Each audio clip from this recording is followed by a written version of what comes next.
Hello student, how are you?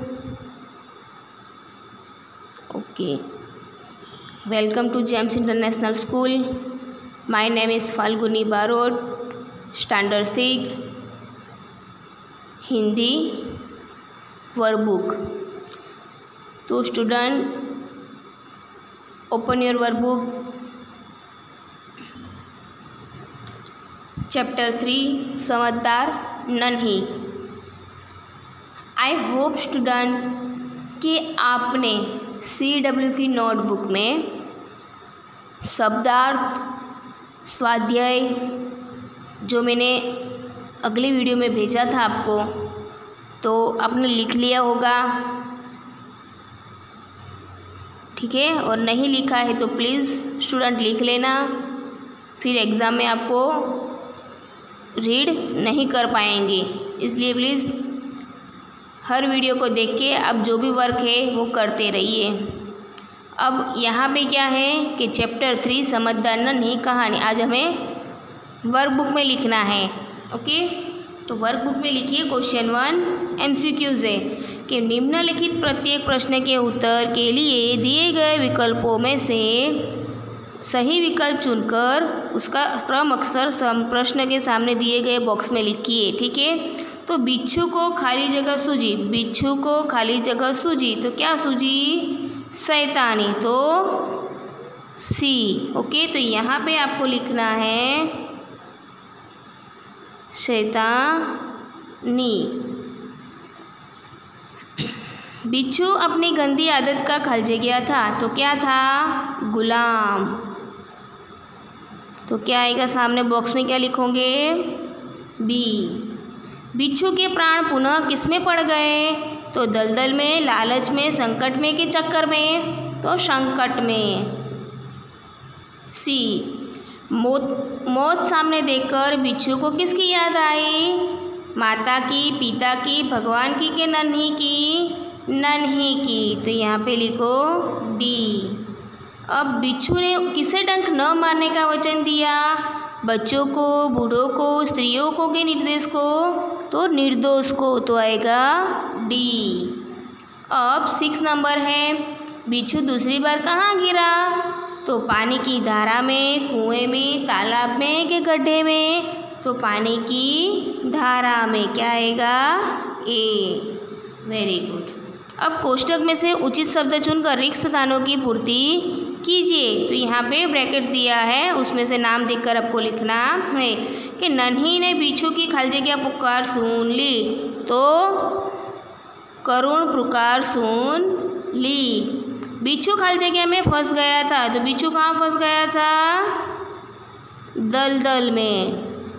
अब डंक मारना बिच्छू का क्या खलजे क्या है? स्वभाव।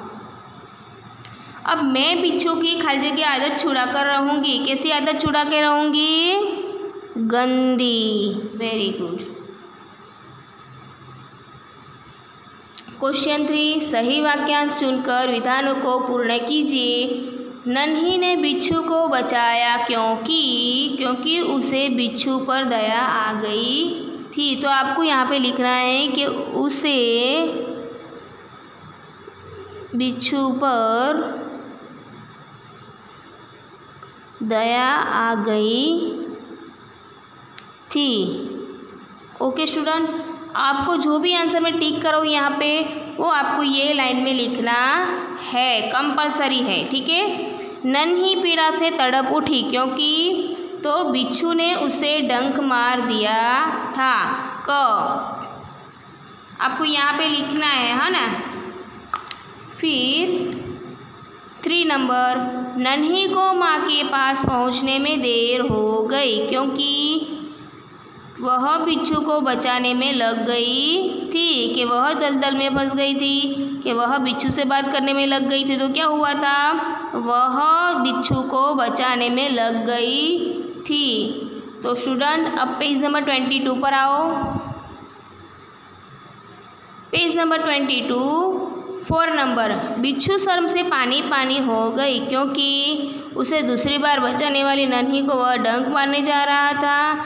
कि नन्ही की माँ ने उसको फटकारा था, कि नन्ही ने दूसरी बार उसकी जान बचाई थी। तो उसे बार बार बचाने वाली नन्ही को वह डंक मारने जा रहा था। ठीक है। अब क्वेश्चन 4, निम्नलिखित प्रश्नों के उत्तर एक एक वाक्य में लिखिए। ठीक है। तो आपको ऐसे यहाँ पे क्वेश्चन आंसर दिए गए हैं। नन्ही कौन थी? तो नन्ही एक बतख थी। सेकंड नंबर, बिच्छू ने नन्ही से क्या प्रार्थना की? तो बिच्छू ने नन्ही से प्रार्थना की कि बहन मुझे बचा लो। नन्ही ने माँ के सामने क्या निश्चय किया? तो नन्ही ने माँ के सामने यह निश्चय किया कि वह बिच्छू की गंदी आदत छुड़ा कर रहेंगी। फिर से एक बार, नन्ही ने माँ के सामने यह निश्चय किया कि वह बिच्छू की गंदी आदत छुड़ा कर रहेंगी। अब नन्ही ने क्या सोचकर बिच्छू को दोबारा जीवन दान दिया? तो नन्ही ने यही सोचकर बिच्छू को दोबारा जीवन दान दिया कि शायद बिच्छू उसकी डंक मारने की आदत, गंदी आदत छोड़ दे। नन्ही ने यही सोचकर बिच्छू को दोबारा जीवन दान दिया कि शायद बिच्छू उसकी डंक मारने की गंदी आदत छोड़ दे। अब 5 नंबर है, बुरे व्यक्ति को हम सही रास्ते पर कैसे ला सकते हैं? तो बुरे व्यक्ति के साथ बार बार भलाई करके हम उसे सही रास्ते पर ला सकते हैं। बुरे व्यक्ति के साथ बार बार भलाई करके हम उसे सही रास्ते पर ला सकते हैं। अब समझदार नन्ही कहानी से हमें क्या सीख मिलती है? तो आंसर है, समझदार नन्ही कहानी से हमें यह सीख मिलती है कि धीरज और प्रेम से हम बुरे व्यक्ति की बुराई छीन सकते हैं। फिर से एक बार, समझदार नन्ही कहानी से हमें यह सीख मिलती है कि धीरज और प्रेम से हम बुरे व्यक्ति की बुराई छीन सकते हैं।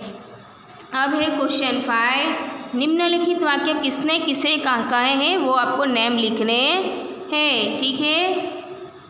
तो यहाँ पे ऊपर देखना है आपको कि पहला क्या है? माँ मैं उसकी गंदी आदत छुड़ा कर रहूँगी। तो कौन बोलता है और किसे कहता है? तो नन्ही ने माँ से कहा है। सेकंड नंबर, क्या करूँ, डंक मारना मेरा स्वभाव है। तो क्या बोल रहा है? बिच्छू बोल रहा है और नन्ही से कहा है। थर्ड नंबर, तुम यह गंदी आदत छोड़ दो, नहीं तो मुसीबत में कोई तुम्हारी मदद नहीं करेगा। तो 3 नंबर में क्या आंसर है? नन्ही बिच्छू से कहा। ठीक है। भलाई करना मेरा स्वभाव है, तो किसको कहती है? नन्ही ने बिच्छू से कहा है। अब मैं वचन देता हूँ कि अब मैं किसी निर्दोष जीव को डंक नहीं मारूंगा। तो क्या होगा? बिच्छू ने नन्ही से कहा। अब क्वेश्चन 6 में क्या है कि घटनाओं के उनके सही क्रम में लिखिए। तो ये उल्टा सिल्टा दिया गया है, तो आपको सामने वाले पेज में सही से लिखना है। तो चलो पेज नंबर 23। तो क्या है? देखो पहला क्या है कि नन्ही ने बिच्छू को दलदल में फंसा हुआ देखा। सेकंड है, नन्ही बिच्छू की आवाज़ सुनकर दौड़ती आ गई। 3 नंबर है, नन्ही ने बिच्छू को दलदल से निकालकर सूखे स्थान पर रख दिया।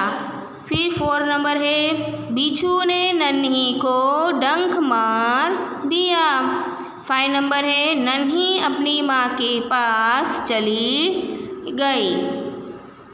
अब क्वेश्चन 7, निम्नलिखित प्रश्नों के उत्तर लिखिए। तो डंक मारने पर नन्ही ने बिच्छू से क्या कहा? तो डंक मारने पर नन्ही ने बिच्छू से कहा, क्यों भाई तुमने मुझे डंक क्यों मारा? फिर क्वेश्चन मार्क से, बिच्छू लापरवाही से बोला, क्या करूँ, डंक मारना मेरा स्वभाव है। ओके, फिर से एक बार, डंक मारने पर नन्ही ने बिच्छू से कहा, क्यों भाई तुमने मुझे डंक क्यों मारा?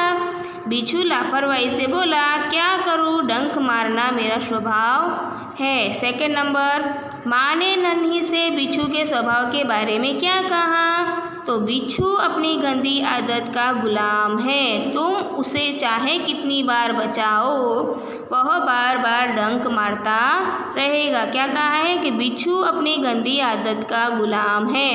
तुम उसे चाहे कितनी बार बचाओ, वह बार बार डंक मारता रहेगा। ओके, अब ये क्या है? बिच्छू को क्या पछतावा हुआ? तो बिच्छू को पछतावा हुआ क्योंकि 2 बार जीवन दान देने वाली बतख मतलब कि नन्ही को डंक मारने चला था। बिच्छू को पछतावा हुआ क्योंकि 2 बार जीवन दान देने वाली बतख नन्ही को डंक मारने चला था। अब 4 नंबर है, नन्ही बतख का स्वभाव कैसा है? तो स्टूडेंट आपको ये छोटे छोटे राइटिंग में लिखना है, प्लीज़ इसमें समाएगा नहीं, ठीक है। तो नन्ही की माँ ने उसे सिखाया था कि वह भलाई के काम करे।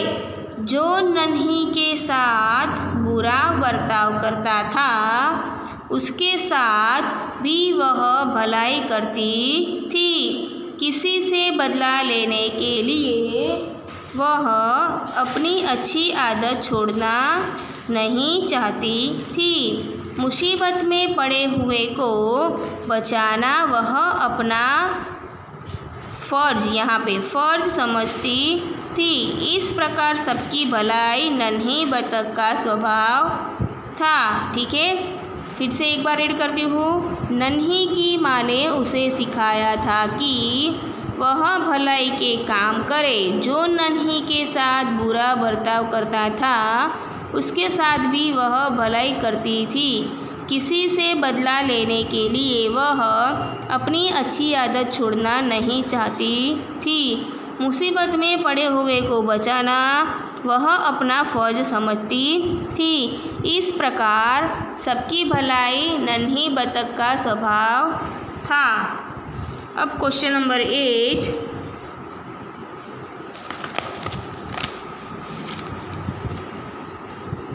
क्वेश्चन नंबर 8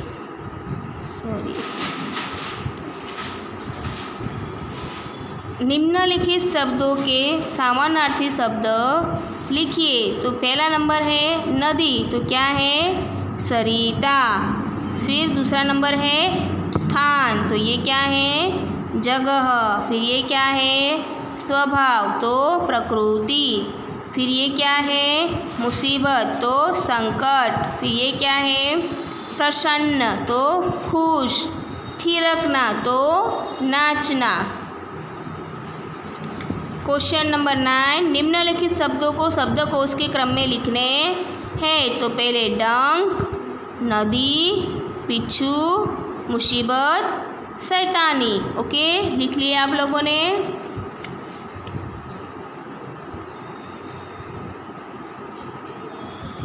तो अब पेज नंबर 24। तो स्टूडेंट आज के लिए इतना ही। नेक्स्ट